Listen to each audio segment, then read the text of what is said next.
الحمد لله وكفى وسلام على عباده الذين اصطفى أما بعد فأعوذ بالله من الشيطان الرجيم بسم الله الرحمن الرحيم ومن يطع الله ورسوله ويخشى الله ويتقه فأولئك هم الفائزون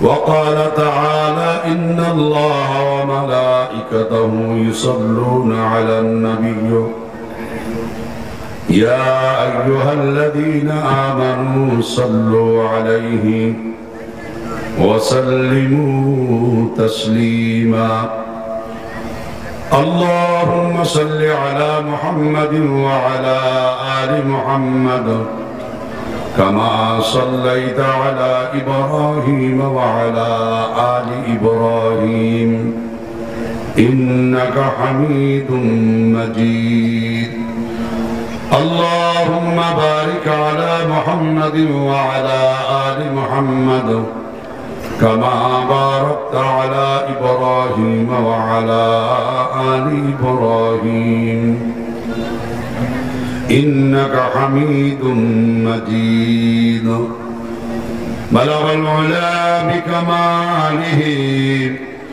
كشف الدجى بجماله حسنت جميع خصاله صلوا عليه وآله तौहीद की अमानत सीनों में है हमारा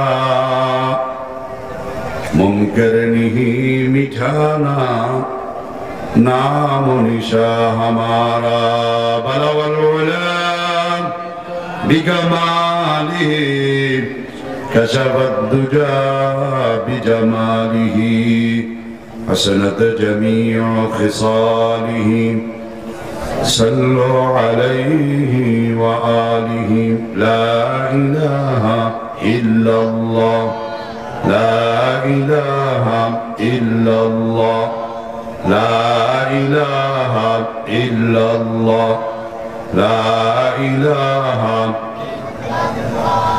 لا إله إلا الله لا إله لا إله إلا الله محمد رسول الله صلى الله عليه وسلم رسول صلى الله عليه وسلم সিরাত শীর্ষক আলোচনা ও দোয়ার মাহফিলের অত্যন্ত শ্রদ্ধাভাজন সভাপতি আজকের মাহফিলের সম্মানিত প্রধান আলোচক আমন্ত্রিত সম্মানিত হযরত উলামায়ে কেরাম সম্মানিত অতিথিবৃন্দ আমার সামনে বসা আল্লাহ পাকের বান্দা হুজুরে পাক সাল্লাল্লাহু আলাইহি ওয়াসাল্লামের উম্মতগণ বাড়ি ঘরে পর্দার অন্তরালে অবস্থানরত আমার সম্মানিত মা ও বোনেরা মুরব্বীরা যুবক ভাইরা মহান আল্লাহ সুবহানাহু ওয়া তাআলার দরবারে লাখ কোটি শুকরিয়া যিনি আমাকে আপনাকে আজকের এই বরকতময় মজলিসে এই জান্নাতি ময়দানে ওয়ারাসাতুল আম্বিয়াদের মজলিসে আসার বসার তৌফিক দান করেছেন অনেকে আসতেছে আসবে শুকরিয়া দান জোরে সোরে উচ্চ কণ্ঠে একবার বলি আলহামদুলিল্লাহ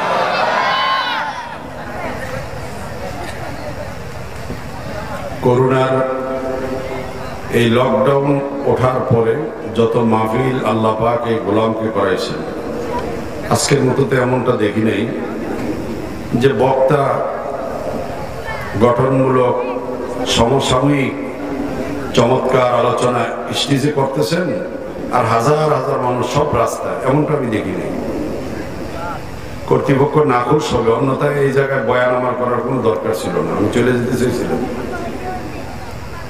মানুষের যদি বয়ান শোনার ইচ্ছা আগ্রহ না থেকে জোর করে আওয়াজের দরকার কি ভাই নামাজ হয়েছে আপনারা মাঠে বসবেন সমস্ত মানুষ দোকানে আমি শুধু মাঠের দিকে তাকাই আমার মনটাই খারাপ হয়ে গেছে কিছু মানুষ আসলে আসে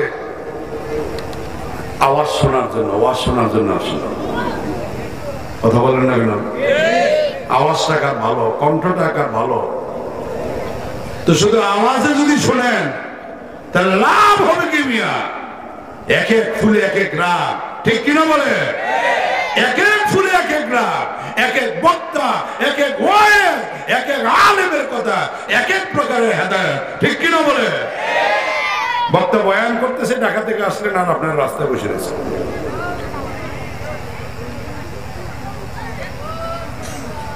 কোথাও দেখিনি এমনটা। আজকে আমার নতুন অভিজ্ঞতা হইল। আল্লাহ পাক সবাইকে আসার তৌফিক দান করেন। আমি আপনাদের সামনে পবিত্র কোরআনুল কারীমের এক টুকরা আয়াতে কারিমা তেলাওয়াত করছি। যে আয়াতটা শোনার পরে একজন খ্রিস্টান কালেমা পড়ে মুসলমান হয়ে গেছে। আরো আসতে বলেন সুবহানাল্লাহ। কোরআন মানুষকে হেদায়েতের দিকে নিয়ে আসে, কোরআন মানুষকে অ্যাকশন করে, গুনাহ থেকে বাঁচায় রাখে, নেক কাজের দিকে ধাবিত করে, ঠিক কিনা বলেন? কোরআন চোরকে দরবেশ বানায়, ডাকাতকে আল্লাহওয়ালা বানায়, কথা ঠিক কিনা বলে? এই বাচ্চা কথা বলো কেন? কিন্তু আজকে কোরআন শোনাইতে গিয়ে হাজারো বাধা, বলেন আসে না নাই? এই কোরআন শোনাইতে যাইয়া অনেক মানুষ আজকে কি অবস্থায় আছে। কেউ দেশে থেকে কথা বলতে পারে না, কেউ দেশেই থাকতে পারে না। কি কথা বলেন না কেন? মায়ের প্রসব বেদনা যখন উঠে, এর সে বিপদ আর নাই। কিন্তু সন্তানটা যখন ভূমিষ্ঠ হয়ে যায়, মায়ের চোখের সামনে যখন সন্তানটা দেখে, আল্লাহর কসম, মায়ের ওই কষ্ট আর কষ্ট মনে হয় না, ঠিক কিনা বলেন?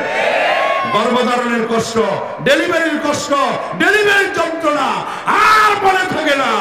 আজকেও আল্লাহর কসম, উলামায়ে কেরামের নির্যাতন, নিপীড়ন, জেল আর জুলুম ইসলামী হুকুমত প্রতিষ্ঠা হয়ে গেলে আর মনে থাকবে না, ঠিক কিনা বলে? একদিন হবেই হবে। কথা বলেন না কেন? হবেই হবে। চ্যালেঞ্জ আমার না, আল্লাহ। জোরে বলেন কার?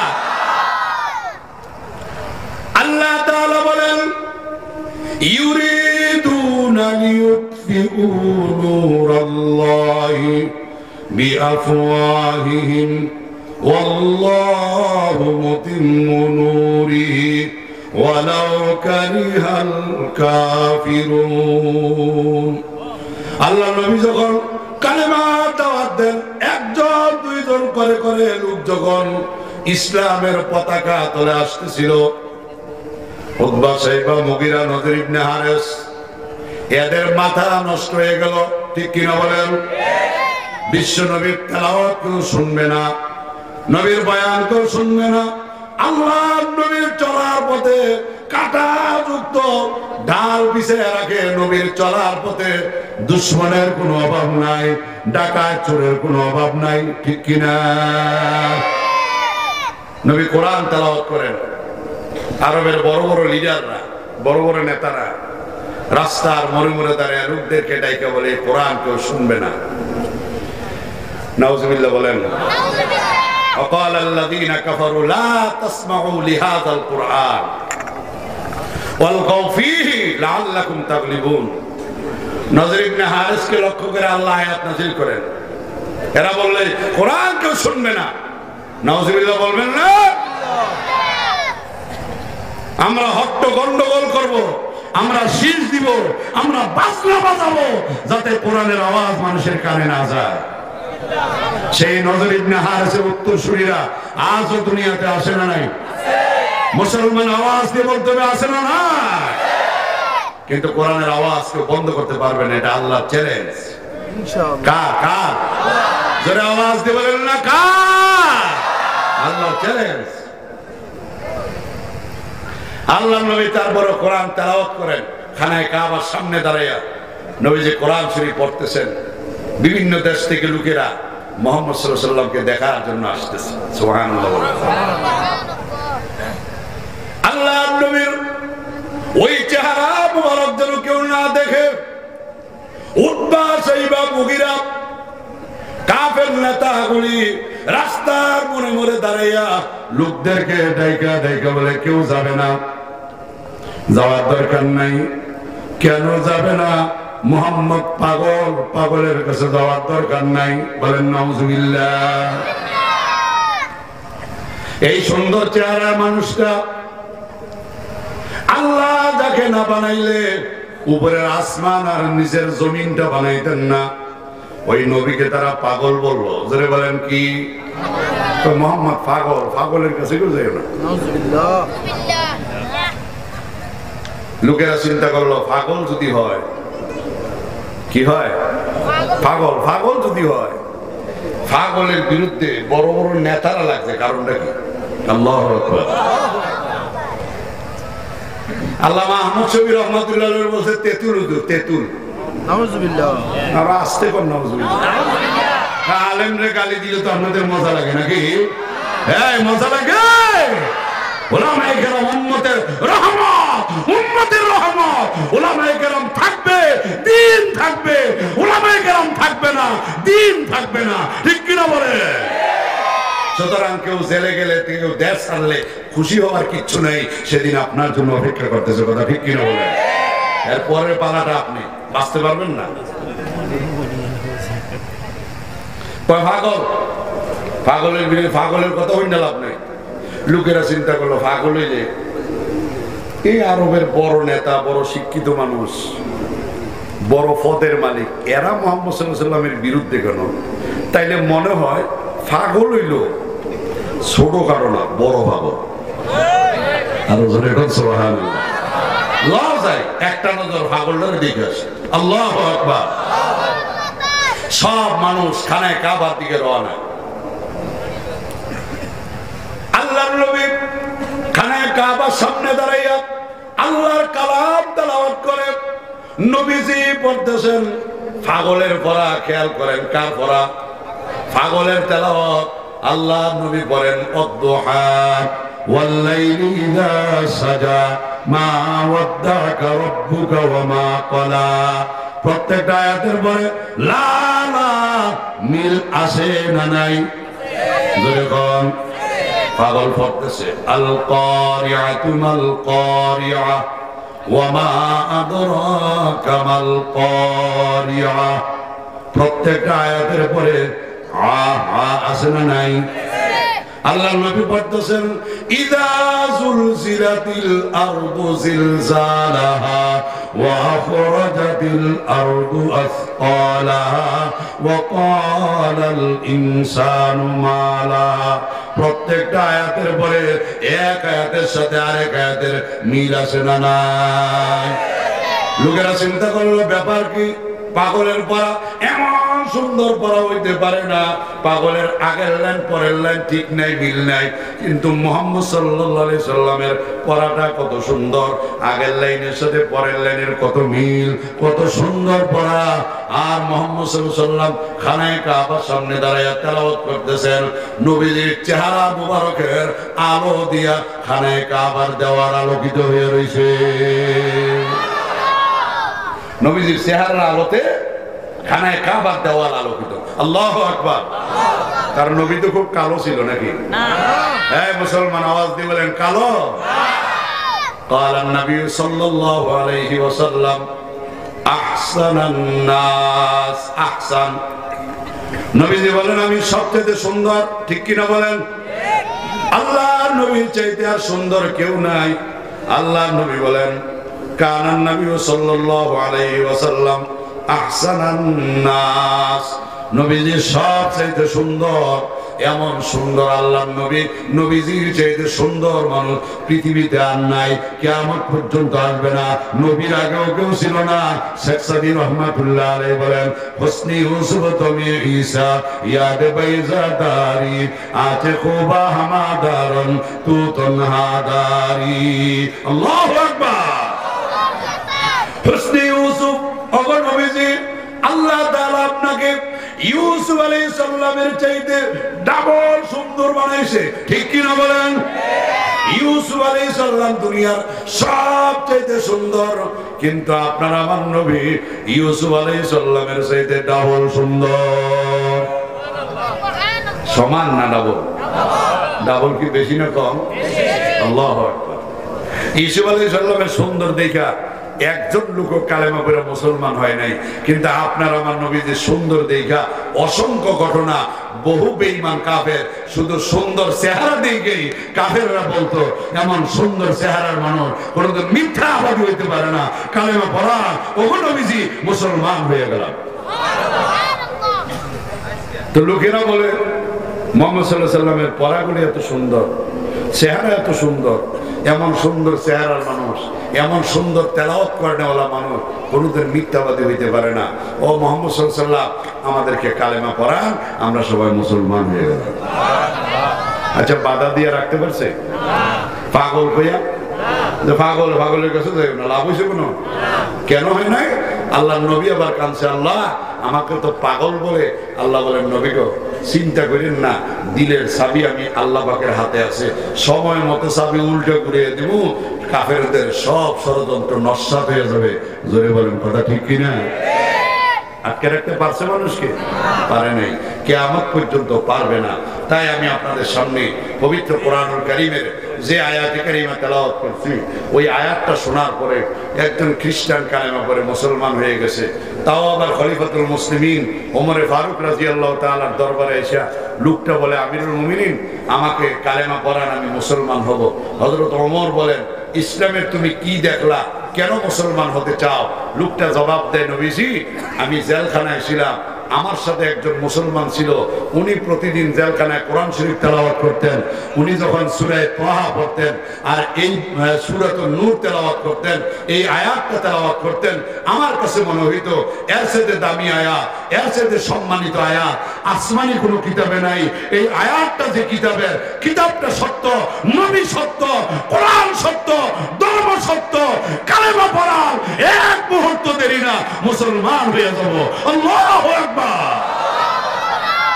আজকে যারা আমাদের মতো সুন্নতি লেবাসদারি জেলখানায় আছে, কোথায় আছে? আরো জোরে বলেন। আলহামদুলিল্লাহ।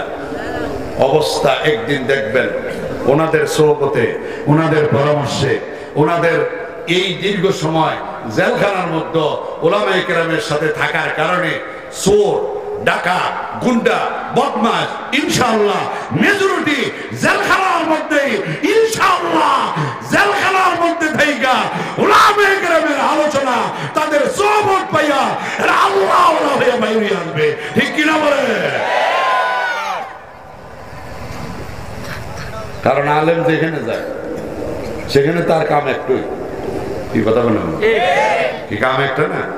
দেখি বলে স্বর্গ গেল 12 বান্ধব। আমাদের দেশে একটা বুলি আর কি। গত কয়েকদিন আগে আমার কলেজের একজন শিক্ষক নজরুল ইসলাম স্যার, উনি জেলখানা থেকে আসছে, 2 মাস জেলে ছিল যে কোনো এক মামলায়।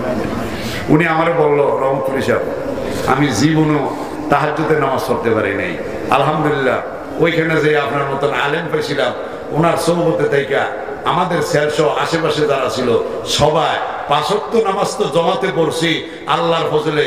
2 মাসের মধ্যে 2-4 দিন ছাড়া একদিনও তাহাজ্জুদ মিস হয় নাই।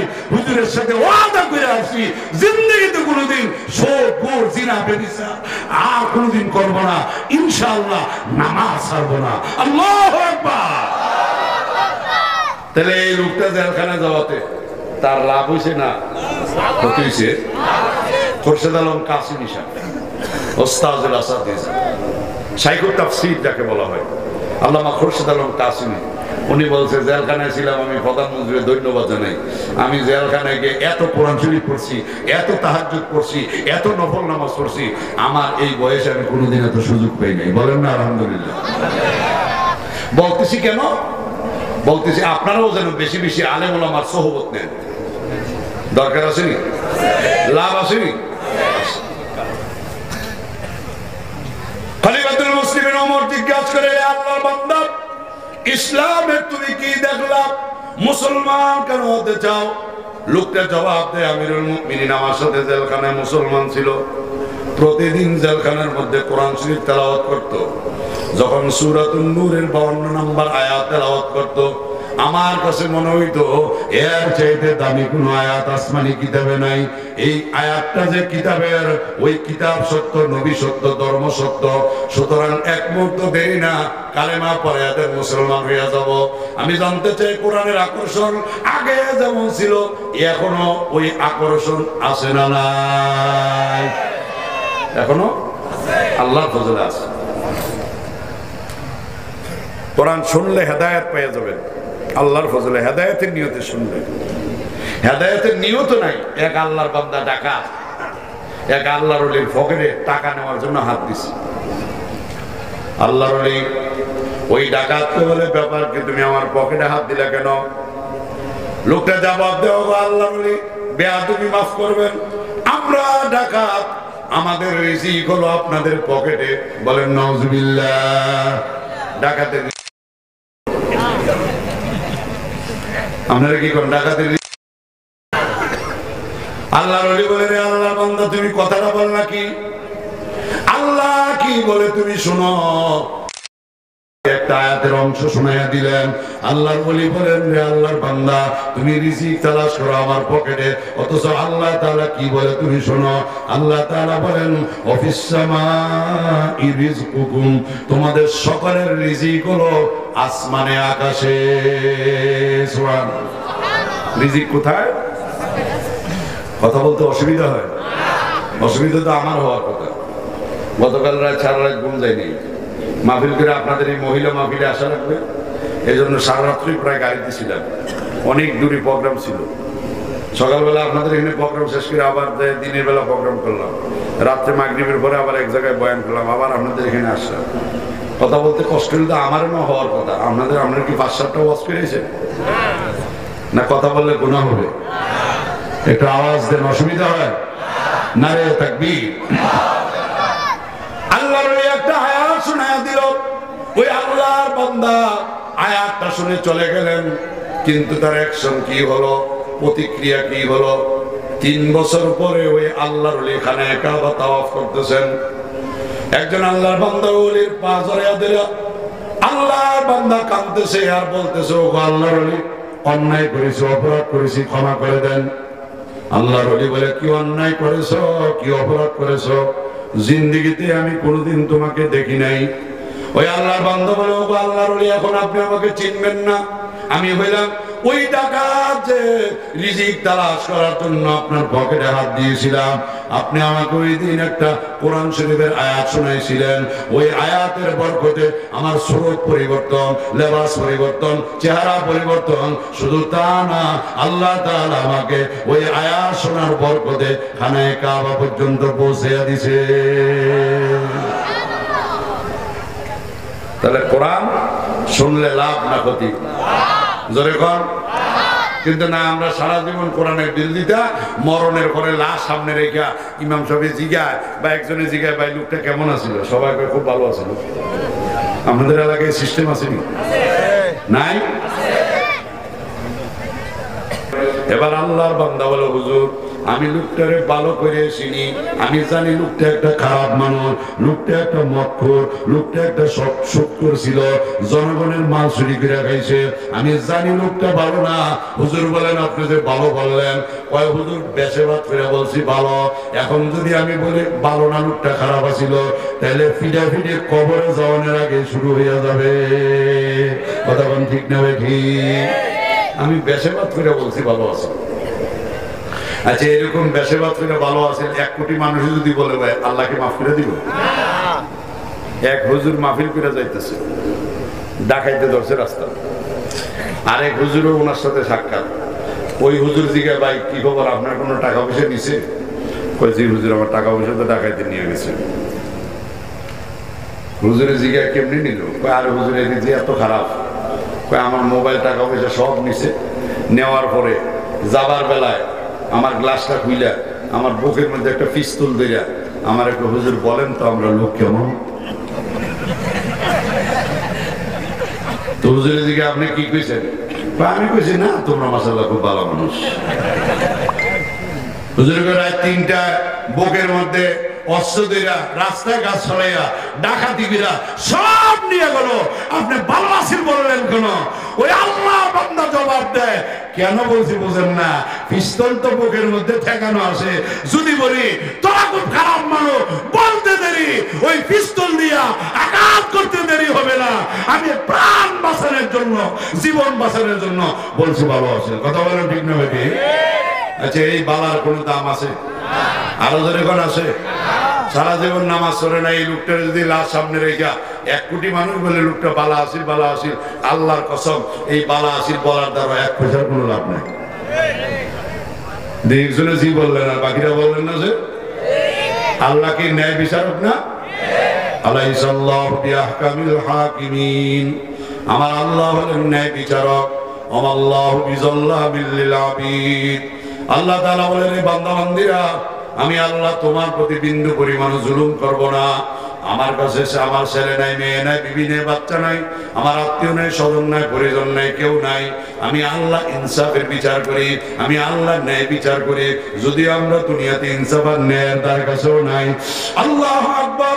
আল্লাহ তাআলা বিধান করে দিলেন, সন্তান ছেলে যা পাবে ছেলের অর্ধেক, মেয়ে পাবে। এই বিধানটা কার? জোরে আওয়াজ দেবেন কার?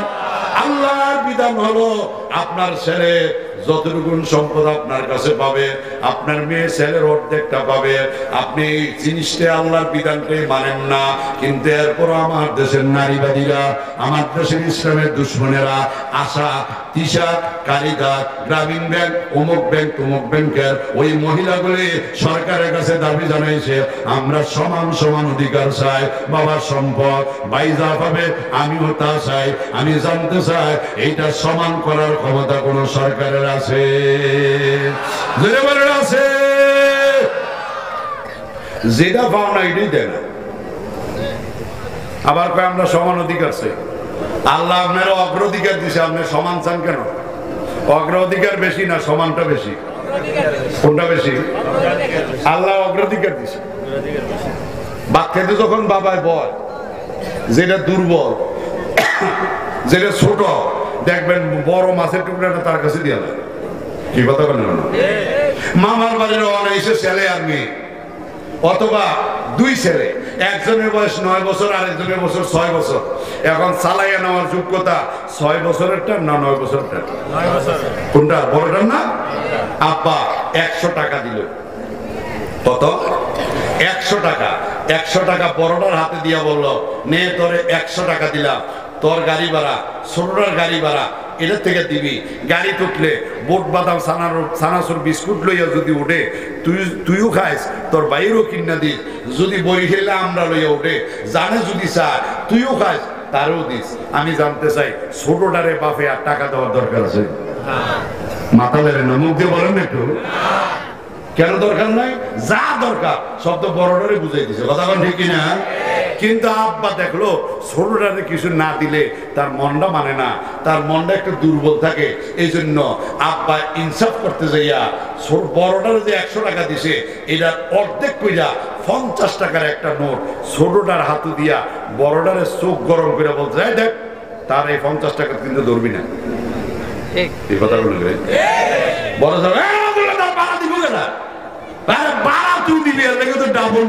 কথা বলে ঠিক কিনা? আচ্ছা, এখন ছোটটা যদি কয়ে যায় আমার কম দিছে, এটা কি কম? কেন কম না? কারণটা কি বুঝেন? কারণ হইলো এই যে 50 টাকা তারে দিছে বড়টার অর্ধেক। এই 50 টাকার মধ্যে সানাসুর নাই, বিস্কুট নাই, মা বরিশালে আমরা নাই, গাড়ির ভাড়া নাই, সিএনজি ভাড়া নাই, রিক্সা ভাড়া নাই, সকল কিছু বড়টার হাতে দায়িত্ব দিয়ে দিছে। কথা ঠিক কিনা বলেন? এই জন্য আপাতত রেকর্ডিং বন্ধ, হুজুরের বয়ান রেকর্ড করতে পারবেন না। তো যেটা বলতে চাইছিলাম, ছোটটারে দেখতে যদিও বাঘটা ছোট, দেখতে বাঘটা কি ছোট, কিন্তু হিসাব করলে দেখা যাবে এই ছোটটার বাঘটাই বড়। কারণ কি? কারণ হলো এটার মধ্যে কোনো খরচ নাই। কথা বলেন ঠিক কিনা? আছে কোনো খরচ নাই। এক আল্লাহর বান্দা রাস্তার মধ্যে খাইতে বসছে,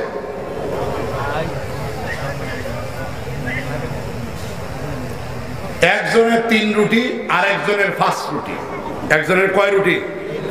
3 রুটি, আর একজনের 5 রুটি। দুইজনে খাইতে বসছে, তৃতীয় আরেকজনকে ডাইকা বসাইছে। কয়জন হয়েছে? 3 জন। ওই তৃতীয় ব্যক্তি খাইয়া যাওয়ার সময় 8 টাকা দিয়ে গেছে। কয় টাকা? জোরে বলেন কয় টাকা? আর বলছে যার বাগের থেকে যে পরিমাণ খাইছি তোমরা পাক যোগ করে লইয়ে যাও। টাকা দিয়ে গেছে না মাইল লেগে দিয়ে গেছে? এখন 5 রুটিওয়ালা 3 রুটিওয়ালারে 3 টাকা দিছে, 5 রুটিওয়ালা 5 টাকা রাখছে। আপনারা কি বলেন, বাঘটা ঠিক আছে না? কিন্তু 3 রুটিওয়ালা না, এটা মানি না, সমান সমান দাও। কি দাও?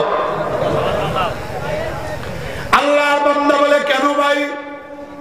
আমার বাগে 5টা রুটি ছিল, তোমার বাগে 3 রুটি ছিল, 5 টাকা আমি রাখবো, 3 টাকা তোমাকে দিব।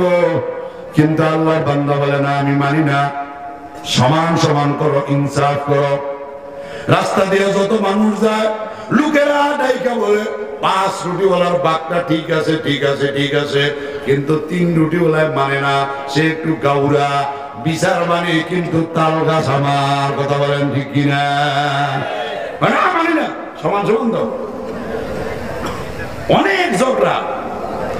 এবার ওই 3 রুটিওয়ালা কয় ঠিক আছে, আলী রাদিয়াল্লাহু তাআলার কাছে চলো, কারণ নবীজি বলছেন আকদাহুম আলী।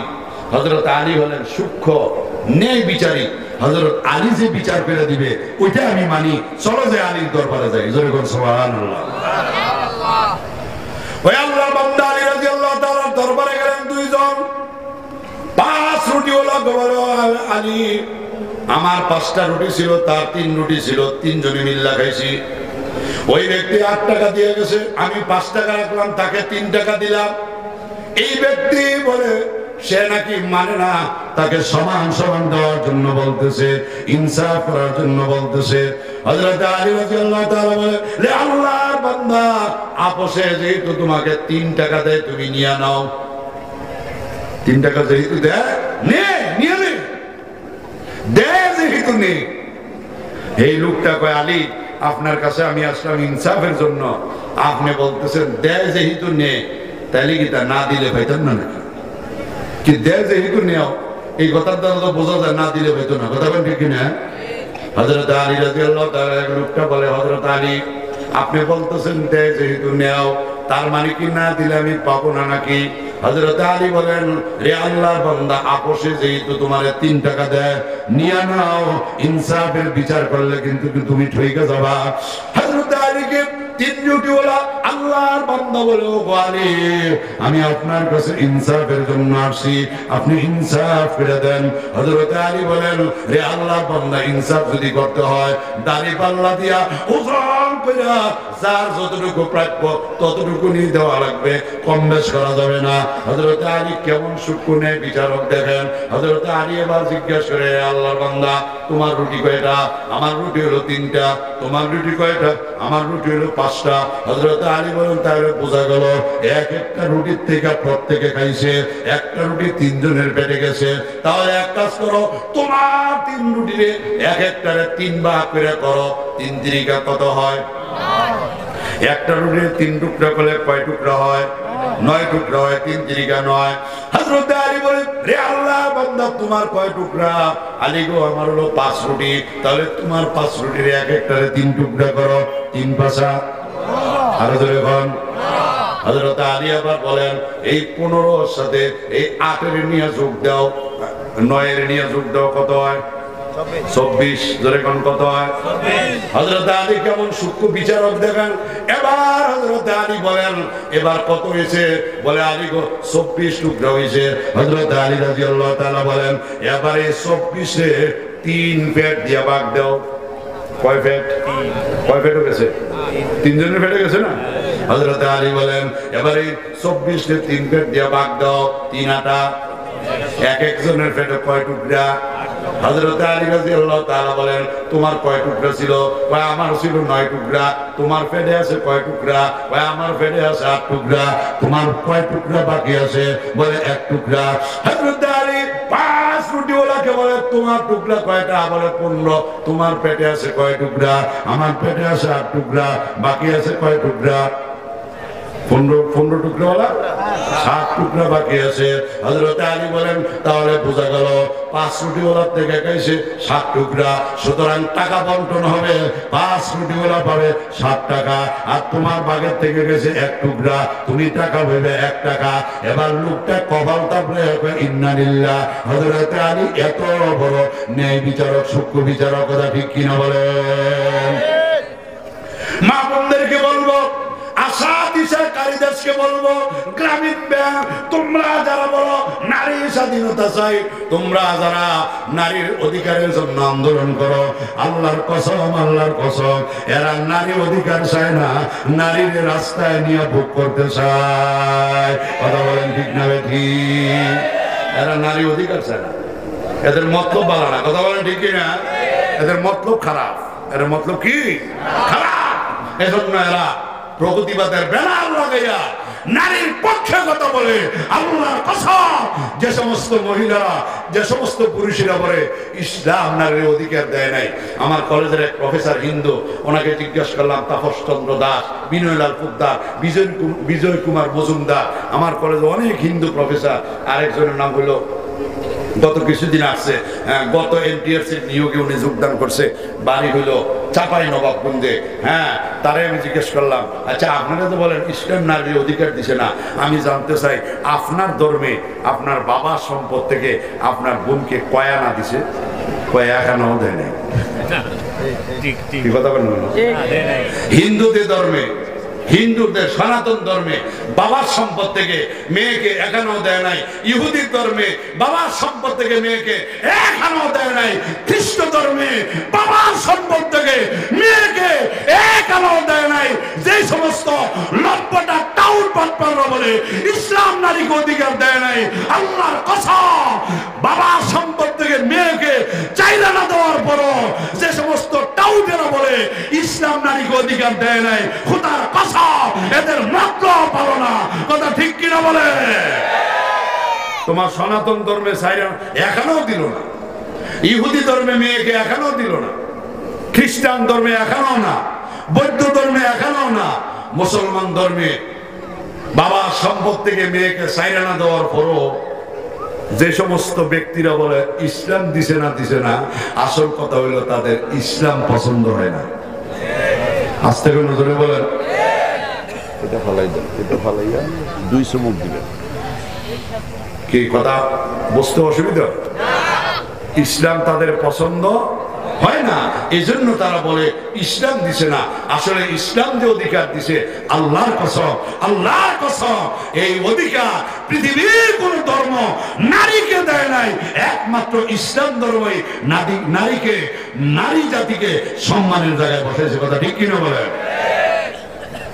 কিন্তু আমাদের মা বোনেরা বেপরদায় শৈলা, বোরকার প্যাকেটটা বাদ দিয়া, বোরকাটা বাদ দিয়া, হেজাবটা বাদ দিয়া, পর্দা বাদ দিয়া নিজেরা মনে করতেছে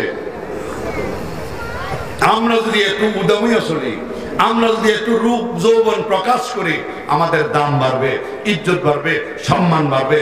আল্লাহর কসম এই বাড়াইতে যাইয়া বর্তমান সময়ে নারীদের সম্মান মর্যাদা বাড়ছে না কমছে? বাড়ছে। আমরা কি কোন বাড়ছে? এরশাদ সাহেব নারীর সমান অধিকার দিছে। হোসেন মোহাম্মদ এরশাদ অনেক কাজ করছে যেগুলি আল্লাহ পাক নাজাত দিলে এটাই তার জন্য যথেষ্ট। জুমার দিন, শুক্রবার, সাপ্তাহিক ছুটি, এটা এরশাদ সাহেব করছে। রাষ্ট্রধর্ম ইসলাম আলহামদুলিল্লাহ এরশাদ সাহেব করছেন, প্রাণ খুলে তার জন্য দোয়া করি। বর্তমান সময়কার নামকরা দলগুলি সেদিন রাষ্ট্রধর্ম ইসলামের বিরোধিতা করেছিল, আজ পর্যন্ত তাদের দলের টাকলুরা রাষ্ট্রধর্ম বরদাস্ত করতে পারে না। ঠিক কিনা বলে? রাষ্ট্রধর্ম বেড়াটাও তো মাথায় একটা চুল গজানোর ক্ষমতা নাই, এবারে ইসলাম বাদ দিয়ে দেয়। ঠিক কিনা বলে? এত সহজ না। ইসলাম মানুষের রন্ধ্রে রন্ধ্রে রন্ধ্রে রন্ধ্রে, ইসলাম মুসলমানের পরদে পরদে ঢুকে গেছে। উপরানের ক্ষমতা আল্লাহর কসম কারো নাই। কথা ঠিক কিনা বলে? উপরে ফেলা যাবে? যাবে না। যে এখানে হাত দিব তে ধ্বংস হয়ে যাবে। ঠিক না? ঠিক। এজন্য আল্লাহর বিধান মানেন, আল্লাহ ইজ্জত বাড়াইয়া দিছে, আরো বাড়াই দিবে। কিন্তু আপনি যদি মনে করেন দাম বাড়ানো রূপ দেখে যা, এক কেলাওয়ালা বলে আপনাদের এইরকম সোনাগাজী বাজারের মতো বড় বাজারের রাস্তার মোড়ে বাস ট্রাক সিএনজি যেদিক দিয়ে আসা যাওয়া করে এমন জায়গায় কলা বেছে। একদিন চিন্তা করলো কলার ভিতরেরটা দেখলে মনে হয় আরো বেশি দামে বেতন দেব। আমরা তবলিগে যাই, সরমনে যাই, উজানি যাই, বড় ডিশের মধ্যে সুন্নত তরিকা খাবার খাই। ঠিক কিনা বলে? এরকম ডিশ লইয়া 20-30টা কলা ছোলাইয়া লয়ে বসে। আচ্ছা, শিলা কলা বাজার থেকে কেউ কিনা নেয়? আপনারা নেন মনে হয়? যখন নেন, আল্লাহর বান্দা সারাদিন বসা একটা কলা কিনা নেয় নাই। কারণ কি? ওই খেলার মধ্যে বালু ভরতেছে, তুলা ভরতেছে, রাস্তার ধারে ট্রেনের কালা কালা মাছি এসে বসতেছে। ঠিক কিনা বলেন? খেলা কিনার জন্য যে আসে নাকটা ঝাড়া দিয়ে জায়গা মনে মনে চিন্তা করে, এমন খেলা যদি আমি খাই আমার পেট খারাপ হয়ে যাবে, স্বাস্থ্য খারাপ হয়ে যাবে। সন্ধ্যা পর্যন্ত আল্লাহ বান্দা পয়সা দেখা একটা খেলাও বিক্রি করতে পারলো না। মনে মনে চিন্তা করলো, বাড়ি নিলে তো বিবি গালি দিব, কি করা যায়, ফালাই দেই। ঠিক কিনা? ঘর ফালাই বুক। এখন যে উন্নত রাস্তা, রাস্তার দুই ধারে আবার উন্নত মানের ড্রেন, উপরে ডাকনা দেওয়া। কতক্ষণ? ঠিক কিনা? এক দোকানের সামনে এই বৃষ্টির পানি সরার জন্য ছিদ্র আছে, কেলাওয়ালা চিন্তা করলো এটা দিয়ে ফালাই দিই। আল্লাহর বান্দা কেলা ফালাইতে গেছে, দোকানদার ডাক দেবে, হ্যাঁ বেটা কেলাওয়ালা আমার দোকানের সামনে ফালাই না। আর এক দোকানের সামনে ফালাইতে গেছে, দমকি দিয়ে বলে কেলাওয়ালা আমার দোকানের সামনে ফালাইস না। আরে এক দোকানের সামনে গেল, দোকানদার দমকি দিয়ে বলে বেটা কেলাওয়ালা আমার দোকানের সামনে ফালাইবি না। কেলাওয়ালা কাছে কিরে মুসিবত। এই সময় তো আসলে কুয়াশার মধ্যে মানুষকে যে বসে না বলবো, কেমনি বলবো? কুয়াশা তো অবস্থা খারাপ। আমাদের বক্তা আমরা যারা, আমাদের জন্য বিশেষ সমস্যা। এই কুয়াশা আমাদের গলা বসে যায়, সমস্যা হয়। এই মৌসুমে তো প্যান্ডেল ছাড়া আসলে মাহফিল করা কষ্ট। তো এবার কলাওয়ালা চিন্তা করলো, ব্যস্তও পারলাম না, ফালাইতেও পারি না, কি করা যায়? আনসারী সাহেব হুজুর রহমাতুল্লাহ, আল্লাহ তার মাকাম জান্নাতে বুলন্দ করেন, উনি বলছেন কলাওয়ালা মনে মনে একটা সিদ্ধান্ত নিছে, কলাও নিবা আরো ভালো হইবা। কলার টুকরি এবার মাথাত লইয়া উনি এই বিশ্ব রোডের মোড়ের মতো যেখানে অনেক মানুষ হাঁটাচলা করে বিকাল বেলা এরকম দাঁড়াইয়া থাকে, ওই জায়গায় যাইয়া উনি চিল্লে বলতেছে, ও ভাই কে আসো কলার খরিদ্দার, কলার সাথে আছে 60 টাকা করে পুরস্কার। কয়েক যুবক দাঁড়াইয়া কলাওয়ালার মিছিল শুননা মনে মনে চিন্তা করে, কলা মনে বেশি পালা না, মনে কলার অবস্থা খারাপ, লাও একটা কাম করি, খালি করে কলা কিনি, বালা হইলে কলা খেলাম, নাইলে ফালাই দিলাম, মাঝখান দিয়া 16 টাকা করে পাইয়া গেলাম। আমি জানতে চাই যুবকেরা, মুরব্বীরা, ওই যুবকগুলি কলা কিনছে কলার লোভে না টাকার লোভে? আমার দেবের কিসের লোভ? আজকে আমাদের মা মেয়ে লোকেরা ওনারা চিন্তা করলো, মোল্লার কথা, মৌলবীদের কথা, ইমাম সাহেবের কথা, সরমানের হুজুরের কথা, সিদ্দিকী সাহেব হুজুরের কথা, খতিব সাহেবের কথা, আজহারী সাহেবের কথা, তারেক মনোয়ারের কথা, আমরা বোরকা কিন্দা আমাদের মুখটা ডাইকা আমরা হেজাবের ভিতরে গিয়া রূপ যৌবনটা আমরা কবল করে রাখবো, এটা হতে পারে না। আমরা চেহারা খুইলা আমরা আমরা আদা রাখি কাপড় চোপড় হইয়া ফিটকালি কপালের মধ্যে নুক্তা দিয়া মার্কেটে আর দোকানে বাইরে আমরা দাম বেড়ে দেব। কথা বলেন ঠিক না ঠিক? আছে না নাই? এমন হুজুরের কথার মানে না। ফিটকালি কপালের মধ্যে এক নুক্তা বোঝেন তো? কপালে হিন্দুরা যে ফোঁটা দেয় এটা এখন মুসলমানরা দেওয়া শুরু করছে। আমরা আগে কায়দার মধ্যে পড়ছি, এখনো পড়াই লামখালি মিমখালি নুনের উপরে এক নুক্তা। এখন অনেক মা মেয়ে লোকেরা, অনেক মহিলারা রাস্তায় যখন বের হয় তাদের ফিটকালি কপালের মধ্যে নুক্তা আছে না? দাম বাড়ছে না কমছে? এখন যখন মেয়ে ডিগ্রি পাস করছে, অনার্স পাস করছে, মাস্টার ডিগ্রি পাস করছে, বিয়ের প্রস্তাব আসলেই জিগা কি দিবে? কি কথা বলতে পারে? ওই যে ব্যাপারটা চলছে, কলা প্যাকেটে ছিল দাম ছিল, কাঁঠাল প্যাকেটে আছে দাম আছে, আম প্যাকেটে আছে দাম আছে, উপরের সুরকাটা যদি ফালাই দেয়, কভারটা যদি ফালাই দেয়, এই আম বাজারে কেউ কিনবে না, এই কেলা বাজারে কেউ কিনবে না। আল্লাহর কসম, ও মা মেয়ে লোকেরা, আপনারা যদি পর্দার প্যাকেটের ভিতরে থাকেন, আপনি আব্দুল কাদের জিলানীর মা, চরমনার বিশ্বামের মা, আল্লাহ কুতুব, আল্লাহু আকবার, আহমদ শফির মা, দুনিয়া যত গাউস কুতুব বীর আউলিয়া আছে সবগুলি আপনার মতো মায়ের পেট থেকে আছে। ঠিক কিনা বলে? কিন্তু এখন ডাকাত হয়ে গেল, এখন চোর হয়ে গেল, এখন গুন্ডা হয়ে গেল, এখন জিনাকারী হয়ে গেল। কারণটা এর জন্য আপনি দায়ী। এই কথা কোন দায়ী না? আজকে পর্দা কি জিনিস নাই বললেই চলে, নাই একেবারে। এখন মেয়ের বাবাও চিন্তা করে যে ইন্নালিল্লাহ, কোন বিপদে বললাম। কেলাওয়ালার মতো মেয়ের বাবা জোরে জোরে না বললো, আল্লাহর বান্দা মনে মনে বলে, উবাইকে আসো আমার মেয়ের খরিদ্দার, আমার মেয়ের সাথে যে হুন্ডা পুরস্কার। কথা ঠিক কিনা বলেন? উবাইকে আসো আমার মেয়ের খরিদ্দার, আমার মেয়ের সাথে আছে টেলিভিশন পুরস্কার। উবাইকে আসো আমার মেয়ের খরিদ্দার, আমার মেয়ের সাথে আছে সোফা সেটার ফার্নিচার পুরস্কার। উবাইকে আসো আমার মেয়ের খরিদ্দার, আমার মেয়ের সাথে আছে সৌদি আরব আর মালয়েশিয়া যাওয়ার টাকা পুরস্কার। আমার সমাজের যুবকেরা চিন্তা করে বিবাহ করার ইচ্ছা ছিল না। আল্লাহর কসম, কারণটা কি? কারণ সস্তায় যদি দুধ পাওয়া যায়, কষ্ট করে রাত খাওয়াইয়া, খৈল খাওয়াইয়া, বসি খাওয়াইয়া গাভী পাড়ার কোনো দরকার নাই। কথা ঠিক না বেঠি? দুধ যদি সস্তায় পাওয়া যায়, গাই পালনের দরকার আছে? এই গোসল করাও, এই রাত খাওয়াও, খৈল খাওয়াও, বসি খাওয়াও, এটা করো, দুধ দোহাও, বাজারে নাও, বিক্রি করো, এত দরকারটা কি? যা দুধও তো সস্তা, কিন্না খেয়া ভালামো। আল্লাহর কসম, বিবাহের প্রতি আজকে যুবকদের আকর্ষণ নাই একটাই মাত্র কারণ, জিনার বাজারটা বড় সস্তা হয়ে গেছে। কথা ঠিক কিনা বলে? জিনার বাজার একেবারে সস্তা।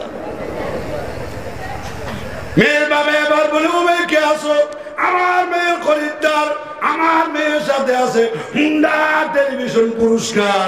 এই কথা শুনে যুবকেরা চিন্তা করে, সৌদি আরব যাওয়ার টাকা যেহেতু পাওয়া যাবে, আল্লাহ যা করে বিয়ে একটা করে এলাই। বিবাহের পরে যৌতুকের টাকা যখন হাতে পায়, অল্প সময়ে কষ্ট লাগে নাই, পরিশ্রম লাগে নাই, টাকা শেষ হয়ে যায়, বিদেশ যেতে পারে না, কর্মসংস্থান হয় না। এরপরে আবার ওই মেয়েরে বলে, বউরে বলে, যা তোর বাপের বাড়ি থেকে 5 লাখ টাকা লইয়া। কতক্ষণ ঠিক নেবে? ঠিক। মেয়ে যদি না যায়, আত্মসম্মানের দিকে চাইয়া, ভাইয়ের দুর্বলতা, বাবার অর্থনৈতিক দুর্বলতার দিকে তাকাইয়া, সন্তান যদি বাবার কাছে, ওই মেয়েটা যদি বাবার বাড়িতে যৌতুকের জন্য না যায়, তখনই ফিডাফিডি শুরু হয়ে যায়। কথা বলেন ঠিক কিনা? কারণ নিজের চরিত্রকে ডাক্কে রাখা কতক্ষণ রাখবে? প্রকাশ হয়ে যাবে। এক আল্লাহর বান্দি, এক আল্লাহর বান্দা বিয়া করছে, এ হইল অন্ধ। সে কি? অন্ধ। তো অন্ধ যে বিয়া করছে, বউরে হ্যাঁ জিগা তুমি দেখাশোনায় কেমন? বউ চিন্তা করলো, সুযোগ যেহেতু একটা আছে, জামাই যেহেতু চোখে দেখে না, আল্লাহ যা করে কয়ে দে, কয়ে আমি ফুলফুরির মতো সুন্দর। কার মতো সুন্দর? ফুলফুরির মতো সুন্দর। কানা বেটা কয়তো যাক, আলহামদুলিল্লাহ আমি কালা হইলো, আমার কিসমত বালা ফুলফুরির মতো সুন্দরী একটা বউ হয়েছে। ওই আল্লাহর অন্ধ অন্ধ সোনাগাজী বাজারের মতো এমন বাজারে যাইয়া মাইকেল শুনতেছে ফ্রি চক্ষু চিকিৎসা, ফ্রি চক্ষু শিবির, ফ্রি চক্ষু শিবির। বিবিরে সেটা একটা বলে, বিবি আজকে আমি সোনাগাজী বাজারে গিয়ে শুনলাম মাইকিং করতেছে বিনা পয়সা চোখের চিকিৎসা করা হবে, বিদেশ থেকে ডাক্তার আসবে, যদি অপারেশন করা লাগে এদের গাড়ি দিয়ে নিয়ে যাবে, বিনা পয়সা অপারেশন করে দিবে। বোঝ মনে মনে কইন্না দিল্লা, যদি চোখ কাটাই যায় আর যদি চোখ ভালো হইয়া যায়, আমি বলছি ফুলপুরের মতো সুন্দরী আতস আসলে আমি টিক্কা লাগান কালা, ফাইলার তলার লাগান কালা, মুড়াইয়া জনমের তেল মজাইব, কথা ঠিক না বেঠি? এখন মহিলা কয় যে বিয়ের ডাক্তার, এরা কোনো বালা ডাক্তার? এরা বালা ডাক্তার হলে চেম্বার খুলে থাকতো, আপনার চোখটি কাটাইবো, ফুস করবো, ফসবো, গলবো, রক্ত যাইব। হ্যাঁ, এরা বালা ডাক্তার না। আপনি এখন কোনো অসুবিধা নাই, ব্যথা নাই, বেদনা নাই, ফুস নেই, যন্ত্রণা নেই, কিচ্ছু নেই, একটাই সমস্যা, চোখে দেখেন না, দরকার নাই। এরা কোনো বালা ডাক্তার না। আপনার শক্তি কাটতে লাগবো, ফালাই দিয়ে যাইব গা, আমি এটা বিপদে করবো, আপনার ফসবো, গলবো, জ্বালা যন্ত্রণা হইব। বউ যে বাধা হইয়া দাঁড়াইছে এটা হে বুঝতে পারে না, হে মনে করছে বউ মনে বালা কথাই কইছে। আসলে না, বউ চিন্তা করছে তার চরিত্র, তার মুখ সম্মোচন হয়ে যাব, এই জন্য যে বাধা হয়েছে এটা কিন্তু বউ, এটা কিন্তু স্বামী বুঝতে পারে নাই। আমাদের দেশ কিছু মানুষরূপী জানোয়ার আছে, এরা যাই কয় সরমনে যাইও না, তবলিগে যাইও না, উজানি যাইও না, হাটাজারি যাইও না, আরে আমার কাছে যাইও না। কেন যাইও না বলে? না রাইতে নিষেধ করার একমাত্র কারণ ওলামায়ে কেরামের কাছে গেলে কোরআন হাদিসের অস্ত্র দিয়া চোখ খুলে কাইতে ফলাইব, তাদের আল্লাহু আকবার কোরআন হাদিসের চোখ খুলে দেব। এই সমাজে সুদ থাকবে না, ঘুষ থাকবে না, জিনা থাকবে না, ব্যভিচার থাকবে না, ঠিক কি না বলে? এই জন্য এই টাউট লম্পট বাটপারেরা কয় মাহফিলে যাওয়ার দরকার নাই, তফসিরে যাওয়ার দরকার নাই, সরমনে যাওয়ার দরকার নাই, বাধা দেবেন না। আসে না নাই? আরে জোরে করে আসে না নাই? তো বউ যা হয় তা ওই, হে একবার বউর কাছে মুড়ি দিয়ে গেছে।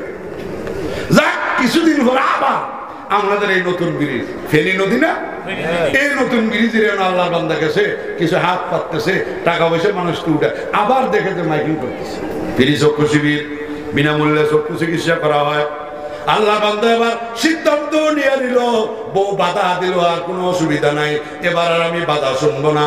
বাড়ি এসে বলে বিবি আগামীকাল অমুক স্কুলের মধ্যে আমি যাব, বিদেশি ডাক্তার, ভালো ডাক্তার আসবে, সবগুলো পরীক্ষা কইরা যদি অপারেশন করা লাগবে টাকা পয়সা লাগবে না, আমি ওই জায়গায় যেয়ে চিকিৎসা করবো।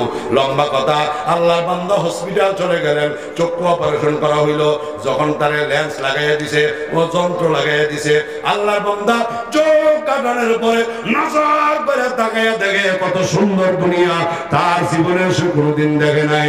এবার ডাক্তার বলে ডাক্তার সাহেব আমি তো সব কিছু চোখ দিয়ে দেখতে আসি, একটা কাম করেন আমার তাড়াতাড়ি ছুটি দেন, আমি যে একটা নজর আমার ফুলফুরি ডরে দেখাই, নাহলে আমার মন্দার মানতেছে না। কারে দেখতেছে? ফুলফুরি। ডাক্তার এক সপ্তাহ থাকুন লাগবো। ওই আল্লাহর বন্ধু বলে ডাক্তার এক সপ্তাহ দরকার হয়, 15 দিন থাকবো, 1 মাস থাকবো, আমি আগে আমার ফুলফুরিটার একটা নজর দেখাই। এতে ফুলফুরি দেওয়ানের লেগা ব্যান্ডের 29 লই ওই বাড়ি চলে এসে উড়ানো ডাক দেখা, ফুলফুরি ফুলফুরি ফুলফুরি কই গেল? ফুলফুরি ফুলফুরি পানির কলসি নিয়ে আইতেছে। হে কতক্ষণ ঠিক নেবে ঠিক বাইরে ডাক দেখা, কিরে তুই সিলে করস কেন? ওই আল্লাহর বান্দা জবাব দে ভাই আমার চোখ কাটাইছি, আমি এখন চোখে দেখি, অসুবিধা কি? ওই ডাক্তার কইছে 1 সপ্তাহ থাকানো লাগবো, আমি আইছি আমার ফুলফুরিটার একটা নজর দেখার জন্য, আবার হসপিটাল যাবো গা, একটা নজর আমার ফুলফুরিটারে না দেখলে আমার ভালো লাগতেছে না। ফুলফুরিটা কই ইন্নালিল্লাহ, অবস্থা খারাপ, জনমের মতো মুড়ে এখন তেল তুলবো।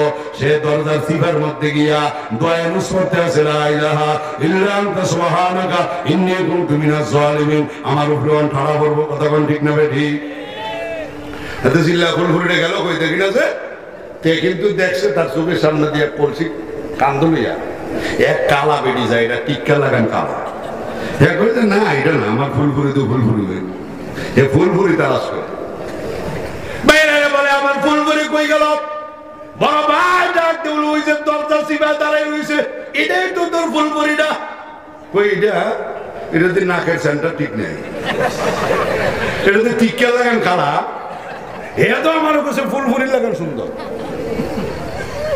এমনি যাই কিলো তুই নাকি, হ্যাঁ কয়ে চুলের মুঠিটা ধরছে, উঠানের মধ্যে আনছে, আইনা যেটা চারটা মুড়া দিছে, দুইটা আচার দিছে, দিয়া কয় আমি কানা বেড়ার বউ, তুমি কেন মিথ্যা কথা বললা, কেন ধোকা দিলা, কেন বললা তুমি ফুলফুলের মতো সুন্দর, আমাকে কেন ধোকা দিলা?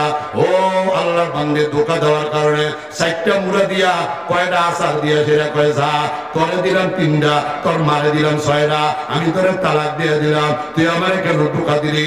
আল্লাহর কসম, আজকে আমাদের সমাজ বাংলা বেদাতি নামদারি কিছু পীর আছে যারা বলে সর্বনাই যাওয়া যাবে না, উজানি যাওয়া যাবে না, তবলিগে যাওয়া যাবে না, ওয়াজ মাহফিলে আলেম ওলামার কাছে যাওয়া যাবে না। কারণটা কি? আলেম ওলামা সর্বনাই উজানি নানু ভুলে গেলে আল্লাহর কসম কোরআন হাদিসের চক্ষু কইরা যাবে, ওই মুরিদ চরমনে গুইসা নজর করে দেখবে তার বিশ্বাস নারী মহিলার সাথে বৈশা ফষ্টি নষ্টি করে এমন পীরের 3 তালাক দিয়া লাইব। এজন্য পিসা বাধা দেয়, যাইও না, সর্বনায় যাওয়ার কোনো দরকার নাই। কথা বলেন ঠিক না বেঠি? আর না হয়তো আমি অন্য কোনো কারণ তালাশ করে হয় না, হক্কানি পীর মাশায়েখের কাছে যাইতে বাধা দেয়। কোনো বাধা হইলো ফুলফুরি, যেই কারণে জামাইরে চোখকার তো বাধা দিছে। আজকে আমাদের সমাজও কিছু নামদারি পীরের নামে জায়গায় জায়গায় বন্ডামি শুরু হয়েছে। একজনে জিজ্ঞেস এরকম বন্ড নাই, যখন আসে না নাই, এদের কাছে গেলে নামাজ রোজার কোনো দরকার নাই। কথা কোন ঠিক না ঠিক? হৃদয়েতে কাবা, নয়নে মদিনা, ছেড়ে দেরে নৌকা মাঝি যাব মদিনা। গজলের দ্বারা মনে হয় যেন এখনই মদিনায় যাবো, ঠিক কিনা বলে? হৃদয়েতে কাবা, নয়নে মদিনা, ছেড়ে দেরে নৌকা মাঝি যাব মদিনা। ইমাম সাহেব ডাক দেয়া কয় ভাই, গজলের দ্বারা তো বোঝা যায় এখনই মদিনায় যাইবে। নামাজ পড়েননি? কয় না হুজুর, নামাজ তো পড়ি না। রোজা রাখেননি? না রোজা তো রাখি না। নামাজও পড়লেন না, রোজা রাখলেন না, মাথা থেকে পা পর্যন্ত 3.5 হাত বডির মধ্যে নবীর সুন্নত নাই। তাহলে নামাজ রোজা বাদ দিয়া কোম্পানিগঞ্জ নোয়াখালী থেকে নৌকা দিয়া কোনদিন মদিনায় যাইবেন? বরং মদিনার নবী বলে তোর মতো বেলামাজি খবিস আমি রসুলের মদিনায় আসার দরকার নাই। ঠিক না বেঠি? আরে বন্ডদের কাছে গেলে এরা শিখিয়ে দেয় নামাজ নামাজের দরকার নেই। আর মনের পর্দা হইল বড় পর্দা। নাউজুবিল্লাহ। আপনারাও পারলে বলে দিবেন মনের খাবারও বড় খাবার। যারা বলে মনের পর্দা বড় পর্দা, কথা কোন ঠিক না বেঠিক? এরা আবার বলে মনের নামাজ বড় নামাজ। আমরা কাজে কর্মে নামাজ পড়ি না, মনে মনে আমরা নামাজ পড়ি। যারা বলে মনের পর্দা বড় পর্দা, যারা বলে মনের নামাজ বড় নামাজ, আমি জানতে চাই আল্লামা ওলিপুরি সাহেব হুজুর দামাত বারাকাতুহুম বলেন এই ভণ্ডদেরকে বলবেন মনের খাবারও মনের খাবার বড় খাবার। যদি নামাজ মনের নামাজ বড় হয়, মনের পর্দা যদি বড় হয়, তাহলে এরা খাবার দাবারও কাজে করবে, খাবার দাবার খাইতে পারবে না। এদের খাবার দাবারও মনের খাবার বড় খাবার হওয়া লাগবে। কথা ঠিক কিনা? এরা খাবার দাবার কি মনে মনে খায় না কাজে কর্মে? কথা বোঝেন নাই মনে মনে? এরা কি বাস্তবে খানা খায় না মনে মনে খায়? জোরে কন, জোরে কন, জোরে কন। বাস্তবে খায়। তাহলে নামাজও বাস্তবে করতে হবে, হজও বাস্তবে করতে হবে। অন্যথায় ওই বন্ডদের কাছে গেলে আপনাকে শিখিয়ে দিবে। আমার এলাকায় গতকালকে যেই জায়গায় আমি প্রথম মাহফিল করলাম, যে উপজেলা ব্রাহ্মণবাড়িয়া জেলার নবীনগর উপজেলা বা নবীনগর সরকারি হাই স্কুল মাঠে আমার মাহফিল ছিল। ওই দিক দিয়ে যাওয়ার পথে একজন বন্ড পীর ছিল, সালামত ফকির। নাম কি? সালামত ফকির। আমি দেখছি বহু বছর আমি ওই অঞ্চলে মাহফিল করতে গেলে দেখতাম এই মেইন রোডে সে একটা রিক্সায় থাকতো, তার পিছনে 20 জন 50 জন মহিলা পিছনে পিছনে হাঁটতো। ওই মহিলাগুলি তার সেবা যত্ন করতো। সে বলতো, তার মুরিদরা বলে, তার অনুসারীরা বলে, বাংলাদেশের বহু বন্ডরা বলে, কি বলে? বলে বাতিন পানির নিচে জলে বাতি, বান বাতাসে নিবে না। আমার বাবার মুরিদের নামাজ রোজা লাগে না। জোরে কর নাউজুবিল্লাহ। পানির নিচে জলে বাতি, বান বাতাসে নিবে না। আমার বাবার মুরিদেলে নামাজ রোজা লাগে না। পীরের এই কথা শুই না, বন্ডর এই কথা শুই না।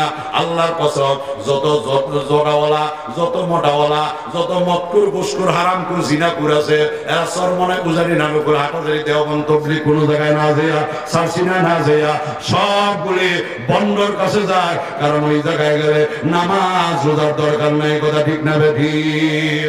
আমি জানতে চাই, নামাজ ছাড়া জান্নাতে যাওয়া যাবে? মাতালের আওয়াজ দিয়ে বলেন যাবে। আল্লাহর নবী বলেন, মান হাফাযা আলাইহা কানাত লাহু নূরুন। উম্মত, যারা নামাজ পড়বা 5 ওয়াক্ত, এই নামাজ তোমার জন্য কবরে আলো হইয়া যাবে। অবরহানান, নামাজটা তোমার ঈমানের দলিল হইয়া যাবে। ওয়া নাজাতান ইয়াউমাল কিয়ামাতি, নামাজ তোমাকে মুক্তি দিয়া আল্লাহ জান্নাতে পৌঁছায়া দিবে। ওয়া মান লাম ইউহাফিজ আলাইহা লাম তাকুল লাহু নূরান, যারা নামাজ ঠিকমতো আদায় করবে না, তার জন্য কবরে কোনো আলো থাকবে না। ওয়ালা বুরহানান, ঈমানের পক্ষে তার কোনো দলিল থাকবে না। ওয়ালা নাজাতান, তার মুক্তির কোনো ব্যবস্থা থাকবে না। মা কারুন ও ফিরাউন ও হামান ও উমাইয়া ইবনে খালদ, আল্লাহর নবী বলেন, তার হাসর হবে কারুনের সাথে, তার হাসর হবে ফিরাউনের সাথে, তার হাসর হবে উমাইয়া ইবনে খালদের সাথে, তার হাসর হবে নমরুদ সাদ্দাদের সাথে। জোরে বলেন নাউজুবিল্লাহ। আমি জানতে চাই, কারুন, নমরুদ, হামান, ফিরাউন এরা জান্নাতি না জাহান্নামী? জোরে আওয়াজ দেবেন, জান্নাতি না জাহান্নামী? এদের সাথে হাসর হইলে জান্নাতে যাওয়ার আশা করা যায়? জোরে বলেন যায়। তাহলে আজকের মাহফিল থেকে একটা ওয়াদা আমি নিতে চাই। ওয়াদা হলো, আজকের পরে আর নামাজ ছাড়বো না, 5 ওয়াক্ত নামাজ ঠিক মতো আদায় করবো। এই ওয়াদাটা কারা কারা করতে পারেন? আল্লাহু আকবার। এভাবে তো হাত উঁচু করেন, ওয়াদা করেন, আল্লাহ বাকি জীবনে আর কোনদিন ফরজ নামাজ ছাড়বো না, 5 ওয়াক্ত নামাজ যথাযথভাবে আদায় করব, সুন্নতের উপর আমল করব। আল্লাহ আপনি কবুল করেন। হাত লাগান। जैसे करने वैसे बढ़ने, ना माने तो करके देख।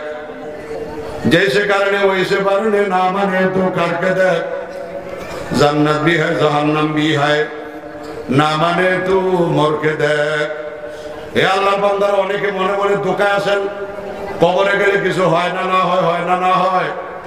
কারণ কত গুনাহগার নাফরমান বেঈমানের কবরের কিনারে গেলাম, আমার বলে, হুজুর কোন কবর থেকে পুরো জাহান্নামের আযাবের একটু আওয়াজ পাইলাম না, গুরজের পিটানির শব্দ পাইলাম না। কেমনে বিশ্বাস করলাম কবরে আযাব হবে? আবার কত মুমিন মুমিনাত, মুসলিমিন মুসলিমাত, কত আল্লাহওয়ালা বুজুর্গের কবরের কিনারা দিয়া গেলাম, কই জান্নাতের একটু সুঘ্রাণ তো পাইলাম না। কেমনে বিশ্বাস করব কবরে গেলে যে কিছু একটা হবে? আমার আল্লাহর কুতুব চরমনায় ফজলুল করিম রহমাতুল্লাহ আলাইহি বলতেন, বাবারা, আমার আব্বাজান ইসহাক সাহেব রহমাতুল্লাহ আলাইহি যুক্তি দিয়ে দলিল দিয়ে বোঝানোর পরে বলতো, রে আল্লাহর বান্দা, যদি তুমি মনে করো কবরে গেলে কিচ্ছু হবে না, তাহলে তুমিও বাঁচিয়ে গেলা, আমিও বাঁচিয়ে গেলাম। আর যদি কবরে গেলে একটা কিছু হইয়া যায়, আর হওয়ার পক্ষে হাজার হাজার দলিল আছে, না হওয়ার পক্ষে কোনো দলিল নাই। কথা ঠিক না বেঠিক? আল্লাহর কুতুব ইসহাক সাহেব রহমাতুল্লাহ আলাইহি বলতেন, বাবা, যদি কবরে গেলে একটা কিছু হয়, তাহলে তোমার বা উপায় কি? আমি ফজলুল করিমের ভাই, উপায় কি? কথা ঠিক কিনা? কবরে গেলে যে হবে, কবরে গেলে যে ধরা খাবে, কোনো সন্দেহ নাই। এজন্য নবী সাল্লাল্লাহু আলাইহি ওয়াসাল্লাম বলেন, নামাজ যারা পড়বে, নামাজ তার জন্য আলো হবে, নূর হবে, ইমানের দলিল হবে। নামাজ যারা পড়বে না, কবরে আলো থাকবে না, ইমানের দলিল থাকবে না, নাজাতের ব্যবস্থা থাকবে না। মা কারুন ও ফিরাউন ও হামান ও উমাইয়া ইবনে খালদ, এই ব্যক্তির হাসর হবে কারুনের সাথে, হামানের সাথে, উমাইয়া ইবনে খালদের সাথে। জোরে জোরে বলেন নাউজুবিল্লাহ। আজকে আপনাদের থেকে ওয়াদা নিলাম, আজকের পরে আর নামাজ ছাড়বেন না। মনে থাকবে তো? কতদিন? মরণ না আসা পর্যন্ত মনে থাকবে। কারণ আল্লাহর নবীও বলেন, আসসালাত আসসালাত আসসালাত আইনা ক্বাবলাল মাউত। উম্মতের নামাজ, নামাজ, নামাজ। আল্লাহর নবীর উম্মত নামাজ, নামাজ, নামাজ। মরণ না আসা পর্যন্ত, আজকের সামনে না আসা পর্যন্ত নামাজ ছাড়া যাবে না। এজন্য আমার চরমনের হুজুর প্রায় সময় বলেন, ও আল্লাহর বান্দারা, আমাদের জিকির, আমাদের তালিম, আমাদের ওয়াজ, আমাদের মাহফিল, আমাদের হালকা জিকির, আমাদের মাসিক ইজতেমা সবগুলি একমাত্র উদ্দেশ্য হলো নামাজকে ঠিক করা। কথা ঠিক কিনা বলেন? নামাজ ঠিক করার জন্য। নামাজ যদি ঠিক হয়ে যায় আল্লাহর ফজলে বাকি সব আমল ঠিক হয়ে যাবে। কি কথা কোন ঠিক না বেটি? কিন্তু এখন আমাদের নামাজই ঠিক নেই। মকুন্তুস্তি নামাজে বানজাগানা, মকুন্তুস্তি নামাজে বানজাগানা, ফাওয়াইলুল লিল মুসাল্লিন আল্লাযিনা। আল্লাহ তাআলা বলেন ফাওয়াইলুল লিল মুসাল্লিন, মুসল্লিদের জন্য, নামাজীদের জন্য ওয়াইল নামক দুজক, নামাজীদের জন্য দুর্ভোগ। কারণটা কি? আমাদের সমাজে বহু নামাজি আছে, তারা মানুষকে দেখানোর জন্য নামাজ পড়ে। কথা ঠিক কিনা? ইরাউনা নাস। এই যে নির্বাচন আসতেছে, আপনাদের এলাকায় নির্বাচন আছে? আছে। কয় তারিখ? 23 ডিসেম্বর নির্বাচন। এখন দেখবেন মাশাআল্লাহ, জীবনও মসজিদে এসে না, কত সুন্দর পাঞ্জাবি আর টুপি লাগাইয়া, সুন্দর পোশাক লাগাইয়া মসজিদে আইব, মুসল্লি বেল ধরবো। আল্লাহর কসম, তার নামাজ হলো চেয়ারম্যানের নামাজ, মেম্বারের নামাজ। ঠিক কিনা বলে? আসে না? না আবার এরাই সুযোগ পাইলে কয় হুজুররা ধর্মের নামে রাজনীতি করে। কথা বলেন না? কোন চেয়ারম্যান, দলীয় সরকার দলীয় চেয়ারম্যান বা দলের নেতারা থাকলে রাগ করবেন না। আপনি হয়তো এমন না, কিন্তু আপনার মতো বিএনপির হইতে পারে, আওয়ামী লীগের হইতে পারে, জাসদের হইতে পারে, বাসদের হইতে পারে, বাম দলের হইতে পারে, কাস্তোয়ার কুড়াল মার্কার হইতে পারে, যারা আমার উস্তাদে মুহতারাম আল্লামা আহমদ শফী সাহেবকে তেতুল হুজুর বলছিল, ওই সমস্ত আগাছা বরগাছারা মাঝে মধ্যে দেখা যায়, ওই লোকদের মাথার মধ্যে টুপি দেখা যায়, লম্বা জামা দেখা যায়, তাহলে ধর্মের নামে রাজনীতি আল্লাহর কসম উলামায়ে কেরাম করে না, চরবালার হুজুর করে না। এরা নির্বাচন আলে যারা মুসল্লির লেবাস ধরে, এরা এই ধর্মের নামে রাজনীতি করে। আওয়াজ দেবেন ঠিক না? ঠিক। সত্য না মিথ্যা? এবার রাগ করলে আমার কিছু করার নেই। রাগ করছেন? রাগ করলে আগামী বছর দাওয়াত দিন না, পুলিশের কাছে যে আমার নামটা দিয়ে দিবেন, এই মৌলবি উল্টা কথা কয়, তার দাওয়াত বন্ধ করে দেন। আল্লাহর কসম, আপনাদের কোম্পানিগঞ্জ উপজেলা, এটা সোনাগাজী না? আপনাদের সোনাগাজী। আর জীবন হইতাম না যদি অনেক দাওয়াত, অনেকে আজকেও 2-3টা দাওয়াত লাগাইছে। রাসুলপুর আছেন ওইদিকে, কোথায় যেন রাসুলপুর দাওয়াত লাগাইছে, ওলামাবাজার দাওয়াত লাগাইছে, পাশে আরেক জায়গায় দাওয়াত লাগাইছে। আবার মোশারফ ভাই আসছে আমার সাথে আবার দাওয়াত লেখানোর জন্য। যদি মনে করেন হুজুর আপনি উল্টা কথা কন, সমাজ বিরোধী কথা কন, রাষ্ট্র বিরোধী কথা কন, আল্লাহর কসম দরদ সহকারে পায়ে ধরে বলছি, রাষ্ট্র আর সমাজ বিরোধী কথা উলামায়ে কেরাম বলে না, রাষ্ট্র আর সমাজ বিরোধী কথা দুনিয়াবি নেতারা বলে, যাদের বৃত্তে সারাদিন মুড়াইল, কোরআন সুন্নাহর একটা কথা বাইর হবে না। কথা ঠিক কিনা বলে? আমরা রাষ্ট্রবিরোধী কথা বলি, কারণ আমরা জানি হুব্বুল ওয়াতানি মিনাল ঈমান, দেশ প্রেম হলো ইমানের একটা অংশ। কথা ঠিক কিনা বলেন? আসেন, 5 ওয়াক্ত নামাজের ওয়াদা করলেন, আজকের পরে আর নামাজ ছাড়বেন না, 5 ওয়াক্ত নামাজ পড়বেন। এই নামাজ শিখার জন্য, দিন শিখার জন্য, কোরআন শিখার জন্য, ওলামায়ে কেরামের সাথে মহব্বত জোড়ানোর জন্য, মা বোনদেরকে কিছু নসিহত শোনানোর জন্য মাইকের মাধ্যমে আজকের এই মাহফিলের ব্যবস্থাপনা। এতে কি আপনারা খুশি না বেজার? আর যদি বলেন খুশি না বেজার? এমন মাহফিল জায়গায় জায়গায় জায়গায় জায়গায় দরকার আছে না নাই? আরো জোরে বলেন আছে না নাই? আমি আপনি একটু সহযোগিতা করার দরকার আছে না নাই? আমি এখন আপনাদের কাছে এই মাহফিল কর্তৃপক্ষের পক্ষ থেকে একটু সহযোগিতার হাত বাড়াবো। আমি দেখতে চাই কি পরিমাণ ভাই হুজুর আসার আগে আপনাদের জন্য দোয়া করবেন। 2-4-5 মিনিট আলহামদুলিল্লাহ কোরআনের জন্য। আল্লাহ নবী যখন দাওয়াত দিলেন, ডাক দিলেন, ও সাহাবীরা যুদ্ধের ময়দানে সহযোগিতা লাগবে, আল্লাহর কসম সাহাবায়ে কেরাম একেবারে সবকিছু দিয়ে দিলেন। আবু বকর সিদ্দিক বাড়ি গেলেন, যাইয়া দেখে থালা বাটি গড়ি লবণদানি পানি খাওয়ার পাত্রটা ছাড়া আর কিচ্ছু নাই, সবগুলি গাঁটটি বেঁধা আল্লাহ নবীর দরবারে নিয়ে আসে। নবীজি সকলের দান গ্রহণ করলেন। এবার আল্লাহ নবী হযরতে আবু বকর সিদ্দিক রাদিয়াল্লাহু তাআলা মসজিদে নববীর একটা পিলারের আড়ালে দাঁড়িয়ে রয়েছে। আল্লাহ নবী বললেন, সকলের দান তো পাইলাম, আমার আবু বকর কোথায়? আবু বকর সিদ্দিক একটা গাঁটটি নিয়ে মসজিদ নবীর পিলারের আড়াল থেকে আসলেন, নবীজির দরবারে রাখলেন। আল্লাহ নবী খুইলা দেখলেন একটা ছোট্ট পরিবারে জাগতিক সম্পদ বলতে যা বুঝা সবগুলি এখানে। আল্লাহ নবী বললেন, আবু বকর, ঘরে পরিবারের জন্য কি রেখে আসছো? বলে, নবী গো, আমার ঘরে আল্লাহ এবং আল্লাহ নবী ছাড়া জাগতীয় সম্পদ বলতে আর কিচ্ছু নাই। লবণদানিটা, পানি খাওয়ার গ্লাসটা পর্যন্ত আল্লাহ নবীর সামনে হাজির করে দিয়েছি। আল্লাহু আকবার। আল্লাহ নবী আবার বললেন, রে সাহাবীরা, আজকে যে যা দান করলো আল্লাহর দরবারে আবু বকর সিদ্দিকের দানটা সবচেয়ে বেশি পছন্দ হয়ে গেছে। সুবহানাল্লাহ। আমার ভাইজানেরা, মহিলারা কানের দুল দিল, নাকের ফুল দিয়ে দিল, গলার চেন দিয়ে দিল। আল্লাহ নবীকে তারা এমন ভালোবাসলেন। এই মুসাফির এই এলাকায় সোনাগাজীতে আজকের মাহফিলে সাহাবায়ে কেরামের নমুনা কিছু মানুষ আছে না নাই? জোরে বলেন, আছে না নাই? যারা 5,000 পারবেন, 10,000 পারবেন, কোরআনের মহব্বতে 5,000, 10,000, 20,000, 50,000, 1 লাখ টাকা দেওয়ার মতো বহু আল্লাহর বান্দা আছেন।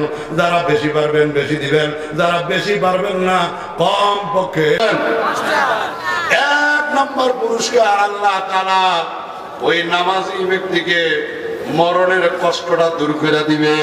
সুবহানাল্লাহ। মরণের মধ্যে কষ্ট আছে না নাই? নাই? মরণের মৃত্যু যন্ত্রণা। আম্মা জান আয়েশা সিদ্দিকা বলেন, ইয়া রাসূলুল্লাহ, মুমিন ব্যক্তির কি মরণের কষ্ট হবে? নবীজি বলেন, হ্যাঁ, মুমিনেরও মরণের কষ্ট হবে। আম্মা জান আয়েশা বলেন, ইয়া রাসূলুল্লাহ, কাফেরেরও কষ্ট হবে, মুমিনেরও কষ্ট হবে। তাহলে মুমিনের ইজ্জত রইল কোথায়? সম্মান রইল কোথায়? আল্লাহ নবী বলেন, ও আয়েশা শুনো, মুমিনের মরণের কষ্ট হবে, কিন্তু কষ্টটা কষ্ট থাকবে না, আনন্দের হয়ে যাবে। বলেন সুবহানাল্লাহ। আপনারা বলতে পারেন, হুজুর, মরণের কষ্ট আনন্দের হয় কিভাবে? উদাহরণ দিলে, এক্সাম্পল দিলে, দৃষ্টান্ত দিলে আপনারা বুঝবেন মরণের কষ্ট আবার আনন্দের হয় কিভাবে। বলবো নাকি ভাই? অসুবিধা হয়? হুজুর আসতেছেন, খাবার খাইতেছেন, আমাদের কাছে সংবাদ পাঠাইছেন, একটু কষ্ট করেন। আলহামদুলিল্লাহ, আল্লাহ পাক আপনাদেরকে উত্তম জাযা দান করবেন। এই মাহফিলকে আল্লাহ পাক যেন এলাকাবাসীর হেদায়েতের জরিয়া বানায় দেয়। বলেন আমিন। আলহামদুলিল্লাহ। মরণের কষ্ট আনন্দের কিভাবে হয়? এক আল্লাহর বান্দা মাটি কাটতেছে, মাটি কাটেন অনেকে। এক হুজুর দেখতেছেন, তার লুঙ্গির গোছার মধ্যে কি একটা ওষা দেখা যায়। আল্লাহর বান্দা বারবার বলে, যত পারো টুকরি পুড়াইয়া দাও, 3টা বাজলে আমি চলে যাবো, আর থাকবো না। 3টা বাজলে আমি চলে যাব। আল্লাহর বান্দারে মাটির বোঝা টুকরি যত পুড়াইয়া দেয়, গাম বাইয়া বাইয়া পড়ে, কিন্তু তার মনের মধ্যে আনন্দ, কষ্ট মনে হয় তার মনে লাগে না, এমন আনন্দ দেখা যায়। ওই হুজুর বললেন, ব্যাপার কি? কি দেখা যায়? গোছার মধ্যে কি? লুঙ্গি ধরে টান দিল, দেখে একটা কাগজের টুকরা বাড়িয়েছে। কি বাড়িয়েছে ভাই? কাগজের। এটা খুললেন, খোলার পরে দেখে এটা তার প্রিয়তমের লেখা চিঠি। কার লেখা? প্রিয়তমের লেখা চিঠি। সে সালাম জানাইছে, প্রিয়তম সালাম নিও, 4টার সময় অমুক বাগানের মধ্যে আমি থাকবো, আইসো, ওই জায়গার মধ্যে তোমার সাথে আমার দেখা হবে 4টার সময়। আল্লাহর বান্দা তার প্রিয় মানুষের সালাম পাইয়া আর 4টার সময় সাক্ষাৎ হবে, আশ্বাস পাইয়া মাটির বোঝা তার কাছে বোঝা মনে হয় না, আনন্দের ছোটে কথা। ঠিক কিনা বলেন? মাটির কাটার কষ্ট কিন্তু হইতেছে, কিন্তু তার কাছে তার প্রিয় মানুষের সালাম পাইয়া মাটির কষ্টটা তার কাছে কষ্ট মনে হয় না, বোঝা মনে হয় না। 2 নাম্বার আর একটা এক্সাম্পল, দৃষ্টান্ত, উদাহরণ। আমরা যখন ছোট ছিলাম, এখন তো হসপিটালে নিয়ে ডাক্তার দিয়া সুন্নত করায়। কথা ঠিক কিনা বলেন? আগে কিন্তু বাড়ি বাড়ি আইসা কোন কোন জায়গায় বলে আজাম, কোন জায়গায় বলে উস্তাদ, কোন জায়গায় বলে খলিফা। আমাদের এলাকায় কি বলে? খলিফা। উস্তাদও বলে, খলিফাও বলে। ছোট্ট সময় যখন আমরা উস্তাদ যখন বাড়ি আসতো, খলিফা যখন আসতো, দেখেই আমরা দৌড় দিয়ে গিয়ে আরেকজনের কোয়াল করে ফালাইতাম। কথা ঠিক কিনা বলেন? মনে আসেনি? যুবকরা মনে নাই। বড় ভাই বা অভিভাবক ভাইয়া আমাকে জোর করে ধরে বলতো, কিরে তুই এখানে আসলি কেন? কোন সময় বিদায় করে দিছি উস্তাদ রে, খলিফারে? এই কথা বইলা, মিথ্যা কথা বইলা ধরে নিয়ে আসতো। আসলে কি বিদায় করছে? জোরে কন। আসার পরে দেখতাম না, খলিফারে বিদায় করে নাই। উনি উঠানের মধ্যে একটা জল চকির মধ্যে বসছে আর যন্ত্রগুলি তার সামনে রাখছে। কথা কোন ঠিক কিনা? এমনি আমার চিল্লা চিল্লি শুরু হয়ে যেত, প্যান্ডে নেবো, কাটতে নেবো। আমার বড় ভাই আত্মীয় স্বজনরা জাতা দিয়া এরকম ভাবে বিছানার মধ্যে শোয়াইয়া দুইজনে দুই ঠ্যাঙ্কে ধরতো, মাথার ধরতো, গলার চাপ দিয়ে ধরতো। ঠিক কিনা কোন? কিন্তু আমার চিল্লা চিল্লি শুরু হইত, মাইরে লেলো, কেটে লেলো, এখনো কিন্তু ধরছেই না, কিন্তু যন্ত্রণা শুরু হয়ে গেছে। কারণটা কি? যন্ত্র দেখা যন্ত্রণা। কথা ঠিক না ভাই? সামনে যে যন্ত্র রাখছে এটা দেখে যন্ত্রণা শুরু হয়েছে।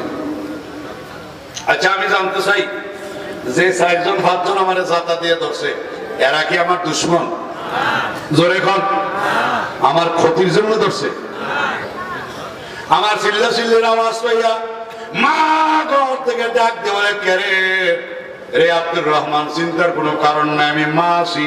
আল্লাহু আকবার। কে আছে? মা। সন্তান তোর কোনো চিন্তা নাই, আমি মা আছি। আমি মা থাকতে তোর কোনো চিন্তা নাই। মা ভালো করে জানে আমার ছেলে আব্দুর রহমান রসগোল্লা বড় পছন্দ করে। ঘর থেকে একটা রসগোল্লাই না, সকলের সামনে আইসা আমার ডাক দিয়া কয়, রে আব্দুর রহমান, হা কর, আমি তোর জন্য রসগোল্লা নিয়ে আসছি। মা যখন রসগোল্লাই না আমার চোখের সামনে রসগোল্লা ধরে, আল্লাহর কসম, নজরটার যন্ত্রের দিকে নাই, নজরটার উস্তাদের দিকে নাই, নজরটার খলিফার দিকে নাই, এখন আমার নজর চলে গেছে রসগোল্লার দিকে। কথা ঠিক কিনা? মা বলে, হা করো, হা করো, হা করো। জোর করে আমারে হা করে মুখের ভিতরে যখন রসগোল্লাটা দিয়ে দেয়, রসগোল্লার রসে যখন মুখটা বইরা যায়, খলিফা চিন্তা করে এখনই সুযোগ। কথা কোন ঠিক কিনা? আল্লাহু আকবার। তখন খলিফা অবস্থাতে জিয়া মামার বাড়ি গেছিলানি, মামানি কেমন আদর যত্ন করলো, মামা কেমন আদর সোহাগ করলো, এই কথার ফাঁকে সিফা কাটি দিয়ে টান দিয়া দইরা কোন সময় ফুস দিয়ে মাথাটা কাটতে লাগে, আল্লাহর কসম টেরো পাওয়া যায় না। কথা বলেন ঠিক না বেঠি? যখন 10 দিন 15 দিন পরে ভালো হইয়া যাইতাম, তখন আমাদের বন্ধু বান্ধব সমবয়সীরা জিজ্ঞাসা, কিরে তোরে যে সুন্নত করাইলো কেমন কষ্ট লাগছে? তখন ছেলেটা জবাব দেয়, না কোনো কষ্ট না, আমার কাছে পিঁপড়ার কামড়ের মতো মনে হয়েছে। এই কথা ঠিক না? মাথা কেটে রয়েছে অথচ একবার পিঁপড়ার কামড়ের মতো। কারণটা কি? আমার যুবক ভাইয়েরা, মুরব্বীরা, আমার মা বোনেরা, আল্লাহর কসম, কষ্ট কিন্তু তার ঠিকই হয়েছে, কিন্তু তার নজরটা তখন রসগোল্লার দিকে থাকার কারণে ওদিক দিয়ে আজান কি করছে, খলিফা কি করছে, ওই দিকে আমার নজর নাই, নজর ছিল আমার রসগোল্লার দিকে। এই জন্য মাথা কাটার পরও তার কাছে পিঁপড়ার কামড়ের মতো মনে হয়েছে। কথা ঠিক কিনা?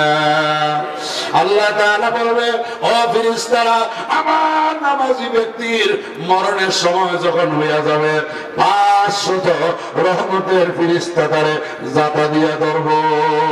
আল্লাহু আকবার। 500 রহমতের ফেরেশতা আল্লাহর কসম তারে জাতা দিয়া শোয়াইব। যদি বক্কার হয় 500 গজবের ফেরেশতা তারে জাতা দিয়া ধরবো। বলেন নাউজুবিল্লাহ।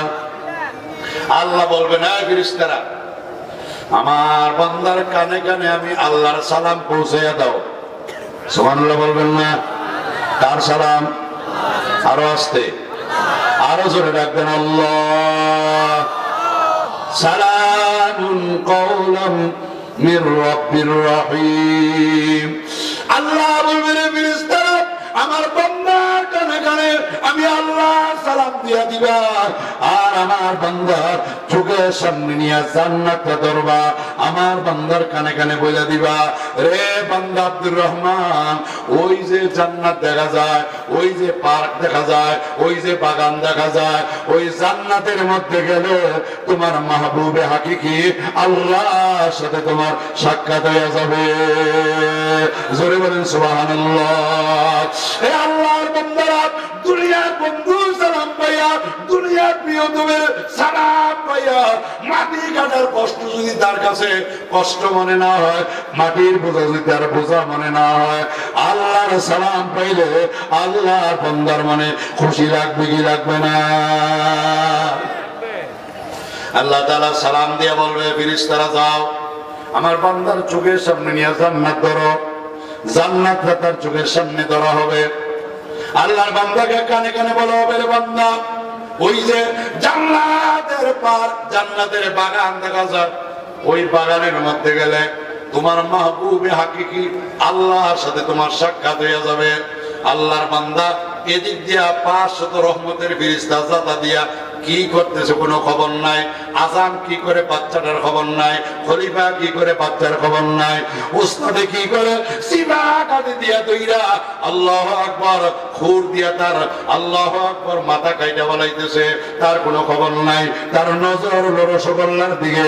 আল্লাহর রহমতের 500 ফেরেশতা জাতা দিয়া ধরবে, কথা ঠিক, কিন্তু আল্লাহর বান্দা জান্নাতের দিকে তাকায় রইছে। ফেরেশতারা কি করে কসম খোদার ওই দিকে তার কোনো খবর নাই। আল্লাহু আকবার। রূহটা বার হয়ে যাবে। এজন্য নবীজি বলেন, উম্মত নামাজ যদি পড়ো, মান হাফাজা আলাইহা মান হাফাজা আলাস সালাতি আকরামাল্লাহ। কথা কোন? আমার কথা। নবীজি বলেন, আল কবরু রাওযাতুম মির রিয়াজিল জান্নাহ। উম্মতদের কোন কোন মুমিন মুমিনাতের কবর থাকবে না, ডাইরেক্ট জান্নাতের বাগান হয়ে যাবে। আল্লাহু আকবার। আও হুফরাতুম মিন হুফারাইন নার। আবার কোন কোন বেঈমান নাফরমান গুনাহগারের জন্য কবরটা জাহান্নামের একটা কুয়া হয়ে যাবে। একটা না, দুইটা না, 99 সব কবরে জমা হয়ে যাবে। আল্লাহর কসম, নবীজি বলেন, কবরে শোয়ানোর আগে আগে জাহান্নামের আগুন কবরে লাগাইয়া দেওয়া হবে। বলেন না নাউজুবিল্লাহ। আপনারা বলতে পারেন, হুজুর আমরা তো দেখি না, কত কিছুই তো আমরা দেখি না, এরপরে বিশ্বাস করি না করি না? কথা করি।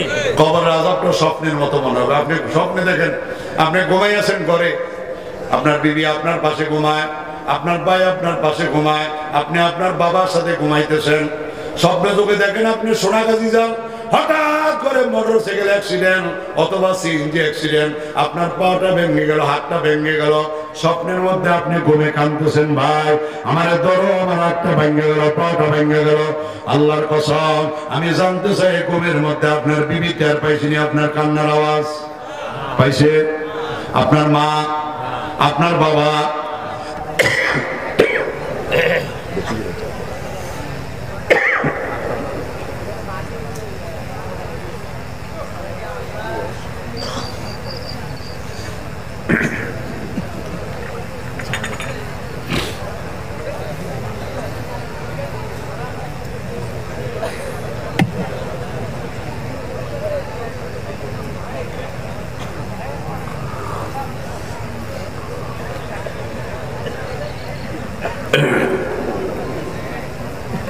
অথবা আপনি স্বপ্নে দেখেন ঘরে ঘুমাই আছেন, স্বপ্নে দেখলেন আপনার ঘরে আগুন লাগছে। কি লাগছে ভাই? এমন স্বপ্ন দেখেন না মাঝে মধ্যে? কি আপনাদের তো কোনো আওয়াজ নেই না? এরকম হয় না অনেক সময়?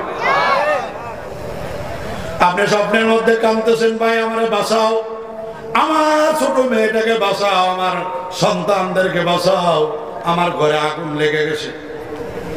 অথবা আপনি বাজারে যান, ব্রিজ পার হওয়া লাগে, বাসের সাঁকো পার হওয়া লাগে, আপনি নদীর মাঝখানে যাওয়ার পরে সাঁকুটা ভেঙে গেল, আপনি নদীতে পড়ে গেলেন, কাঁদতেছেন, আমারে বাঁচাও, আমারে ধরো, আমি পানিতে তলায় গেলাম।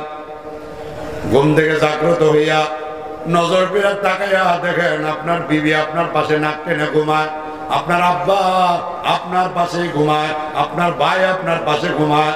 এই যে স্বপ্নের মধ্যে সোনাগাজী নিয়ে বাস অ্যাক্সিডেন্ট করাইয়া পোলট্রির সাকু বাঙ্গাইয়া আপনারে কান্দাইলেন, অথবা আপনার ঘরের দুয়ারে দুশ্মন তৈরি করিয়া আপনারা ছুরি দিয়ে আঘাত করাইয়া আপনারে কান্দাইলেন, আপনাকে স্বপ্নের মধ্যে ঘরের মধ্যে আগুন লাগাইয়া আল্লাহ তাআলা কান্দাইলেন।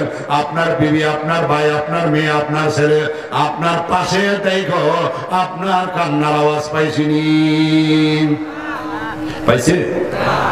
তাহলে আমি জানতে চাই, কবরটা আখিরাতটা স্বপ্নের মতো মনে হবে, স্বপ্নের মতো মনে করবেন। দুনিয়া দিয়ে আখিরাত বোঝেন। যে আল্লাহ আপনার বিবির সামনে, বাবার সামনে, মেয়ের সামনে, ছেলের সামনে ঘুমের মধ্যে আপনাকে কান্দাইলেন, আপনার ছেলে শুনলো না, বিবি শুনলো না, মেয়ে শুনলো না। মরণের পরে ওই আল্লাহ আপনার ঘর থেকে 500 গজ 1000 গজ দূরে ডোবার পারে, পুষ্কুনির পারে, মসজিদের সামনে কবরস্থানে নিয়া কোন মানুষকে আওয়াজ না শুনাইয়া কবরের মধ্যে আযাব দিয়া আপনাকে কান্নাকাটি করানোর ক্ষমতা আল্লাহর আছে না নাই? হে মুসলমান, আওয়াজ দেবেন, আছে না নাই? তো নবীজি বলেন 2 নাম্বার, ওয়া আযাব আল কবরি, কবরের আযাব মাফ হয়ে যাবে। 3 নাম্বার, ওয়া ইউতিহিল্লাহু বিয়ামিনিহি, নামাজি ব্যক্তিকে আল্লাহ তাআলা আমল নামাটা ডাইন হাতে দিয়ে দিবে। আরো আস্তে কোন সুবহানাল্লাহ। আমল নামা কোন হাতে?